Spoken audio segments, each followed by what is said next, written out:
5 bonnes nouvelles pour célébrer la Journée internationale de la biodiversité. Comme chaque vendredi, la rédaction de RTBF Tendance vous fournit votre dose hebdomadaire de bonnes nouvelles pour terminer la semaine sur une note positive. Le format de cette semaine est un peu particulier, puisqu'en ce vendredi 22 mai, c'est la Journée internationale de la biodiversité. Voici donc 5 bonnes nouvelles spéciales biodiversité aperçues cette semaine pour vous remonter le moral. Première bonne nouvelle, dont on a beaucoup parlé cette semaine, la population des baleines à bosse est aujourd'hui pratiquement restaurée. Victimes de la chasse, ces impressionnants mammifères pouvant mesurer jusqu'à 15 mètres de long et peser 50 tonnes ont frôlé l'extinction dans les années 50, avec moins de 500 spécimens.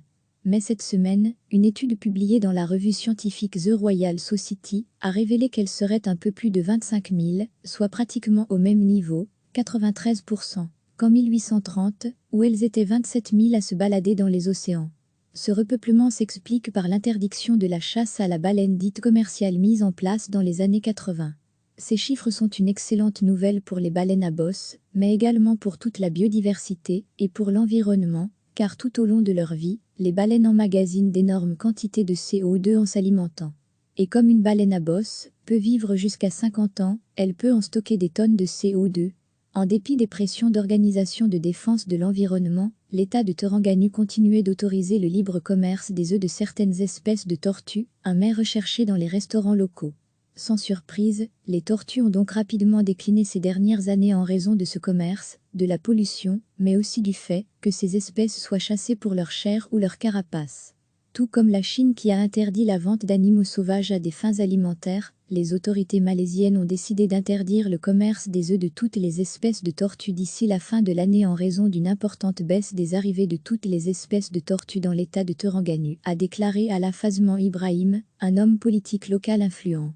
Il était temps, après l'extension spectaculaire du parc naturel des plaines de l'Escaut, pour renforcer la biodiversité et limiter les pesticides dans l'agriculture, le gouvernement wallon a approuvé ce mercredi la création de 1098 hectares d'aires protégées, dont près de 869 ha de réserves naturelles et 229,5 ha de réserves forestières. Pour la ministre régionale de l'Environnement Céline Tellier, ce projet répond à l'objectif d'assurer la préservation des espaces naturels et semi-naturels de grand intérêt biologique, conformément aux ambitions affichées dans la déclaration de politique régionale. La Commission européenne a adopté et présenté ce mercredi 20 mai sa stratégie pour la biodiversité 2030 et son projet Farm to Fork, de la ferme à la fourchette, qui définit les orientations d'une politique agricole durable. Elle a ainsi reconnu le lien entre la santé et la nature et placé la biodiversité au cœur du grand deal économique. C'est la première fois dans l'histoire de la politique de l'UE relative à l'alimentation que nous proposons un programme de mesures complet pour toutes les étapes de la production d'aliments, a indiqué la commissaire à la santé et la sécurité alimentaire Stella Kyriakídou. Les stratégies comprennent des dizaines d'actions concrètes pour transformer notre système alimentaire et rétablir la biodiversité sur le continent, dans un esprit faisant du durable une stratégie de croissance, a-t-elle résumé. Il est notamment question de réviser la législation européenne encadrant l'usage de pesticides dans l'agriculture, de pousser à une part plus importante du bio dans les surfaces de culture, jusqu'à au moins 25% des terres agricoles, ou encore d'introduire à moyen terme un label harmonisé à l'échelle européenne, relatif à la qualité nutritionnelle des aliments, pour les emballages. Parmi les objectifs fixés pour 2030, on retrouve également celui de transformer au moins 30% des terres et des mers d'Europe en zones protégées, ainsi que de planter au moins 3 milliards d'arbres. Il s'agit aussi de pousser les États à adopter une fiscalité qui tienne compte des coûts environnementaux réels. La biodiversité nous nourrit et nous guérit. Elle nous fournit en oxygène et en eau potable. La biodiversité prend soin. Une quarantaine d'organismes se sont mobilisés pour lancer ce vendredi 22 mai, le mouvement et la campagne Dièse Ensemble pour la biodiversité, à l'occasion de la Journée internationale de la biodiversité. Le mouvement invite à repenser notre mode de vie, afin de protéger la biodiversité, d'améliorer notre santé et de garantir notre survie. Il inaugure ainsi www.ensemblepourlabiodiversité.be, une plateforme qui présente des gestes simples, individuels ou participatifs, validés scientifiquement, loin du grand washing. Le collectif espère ainsi générer un vaste élan, capable de s'installer dans le temps et de peser sur les décisions.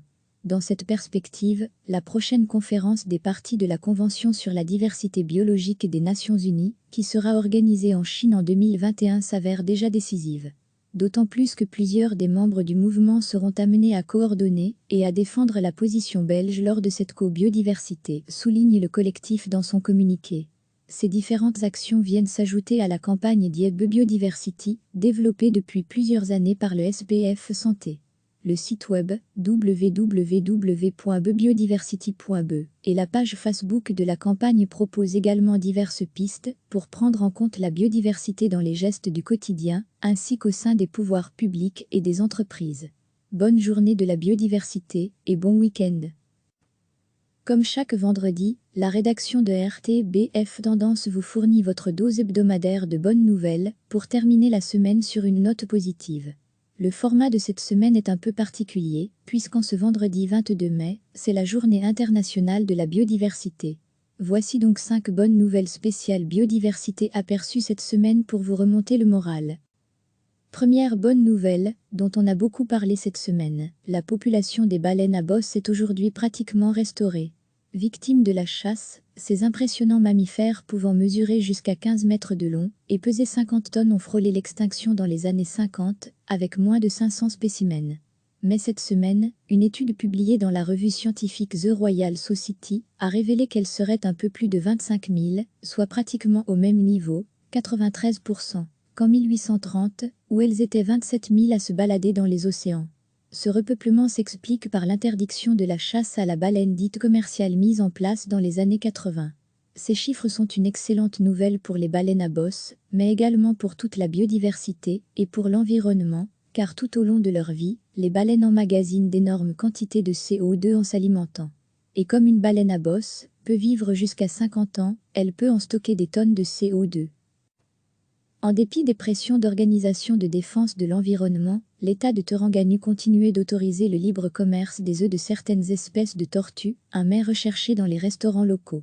Sans surprise, les tortues ont donc rapidement décliné ces dernières années en raison de ce commerce, de la pollution, mais aussi du fait que ces espèces soient chassées pour leur chair ou leur carapace. Tout comme la Chine qui a interdit la vente d'animaux sauvages à des fins alimentaires, les autorités malaisiennes ont décidé d'interdire le commerce des œufs de toutes les espèces de tortues d'ici la fin de l'année en raison d'une importante baisse des arrivées de toutes les espèces de tortues dans l'état de Terengganu, a déclaré Ala Fazman Ibrahim, un homme politique local influent. Il était temps. Après l'extension spectaculaire du parc naturel des plaines de l'Escaut pour renforcer la biodiversité et limiter les pesticides dans l'agriculture, le gouvernement wallon a approuvé ce mercredi la création de 1098 hectares d'aires protégées, dont près de 869 ha de réserves naturelles et 229,5 ha de réserves forestières. Pour la ministre régionale de l'Environnement Céline Tellier, ce projet répond à l'objectif d'assurer la préservation des espaces naturels et semi-naturels de grand intérêt biologique, conformément aux ambitions affichées dans la déclaration de politique régionale. La Commission européenne a adopté et présenté ce mercredi 20 mai sa stratégie pour la biodiversité 2030 et son projet Farm to Fork, de la ferme à la fourchette, qui définit les orientations d'une politique agricole durable. Elle a ainsi reconnu le lien entre la santé et la nature et placé la biodiversité au cœur du grand deal économique. C'est la première fois dans l'histoire de la politique de l'UE relative à l'alimentation que nous proposons un programme de mesures complet pour toutes les étapes de la production d'aliments, a indiqué la commissaire à la santé et la sécurité alimentaire Stella Kyriakide. Les stratégies comprennent des dizaines d'actions concrètes pour transformer notre système alimentaire et rétablir la biodiversité sur le continent, dans un esprit faisant du durable une stratégie de croissance, a-t-elle résumé. Il est notamment question de réviser la législation européenne encadrant l'usage de pesticides dans l'agriculture, de pousser à une part plus importante du bio dans les surfaces de culture, jusqu'à au moins 25% des terres agricoles, ou encore d'introduire à moyen terme un label harmonisé à l'échelle européenne, relatif à la qualité nutritionnelle des aliments, pour les emballages.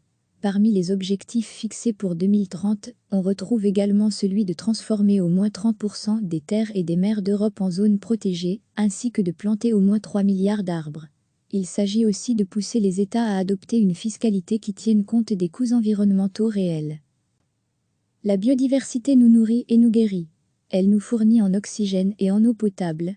La biodiversité prend soin Une quarantaine d'organismes se sont mobilisés pour lancer ce vendredi 22 mai le mouvement et la campagne Dièse Ensemble pour la biodiversité, à l'occasion de la Journée internationale de la biodiversité.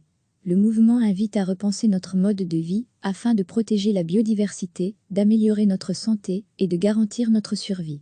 Il inaugure ainsi www.ensemblepourlabiodiversité.be, une plateforme qui présente des gestes simples, individuels ou participatifs, validés scientifiquement, loin du grand washing.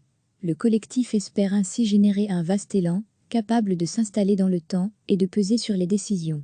Dans cette perspective, la prochaine conférence des parties de la Convention sur la diversité biologique des Nations Unies, qui sera organisée en Chine en 2021, s'avère déjà décisive. D'autant plus que plusieurs des membres du mouvement seront amenés à coordonner et à défendre la position belge lors de cette co-biodiversité, souligne le collectif dans son communiqué.